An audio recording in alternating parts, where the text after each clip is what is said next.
સંપત્તિ અને જ્ઞાન બે એવા શબ્દો છે જેની દરેક વ્યક્તિ શોધ કરે છે. કેટલાક સંપત્તિનો પીછો કરે છે જ્યારે કેટલાક જ્ઞાન માટે સંઘર્ષ કરે છે. પરંતુ શું આપણે ક્યારેય વિચાર્યું છે કે આ બંને કેવી રીતે વધે છે? શું તે કોઈ દુકાનમાં ઉપલબ્ધ છે? શું તેમની વચ્ચે કોઈ સંબંધ છે?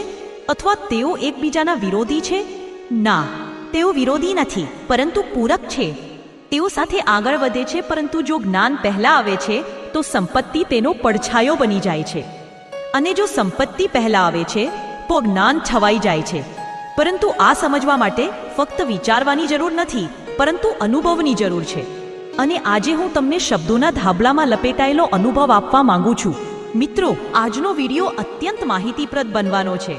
તેથી હું તમને વિનંતી કરું છું કે તમે ક્યાંય પણ અવગણશો નહીં, કારણ કે આજનો વિડીયો તમને કલ્પના કરતાં વધુ જ્ઞાનથી ભરી દેશે. જો તમને આ વિડીયો ગમ્યો અને તમે અલબત્ત ગમશે તો કૃપા કરીને તેને લાઈક કરો અને અમારી ચેનલને સબસ્ક્રાઇબ કરો. તો મિત્રો, ચાલો આજનો પ્રેરણાત્મક વિડીયો ચાલુ રાખીએ.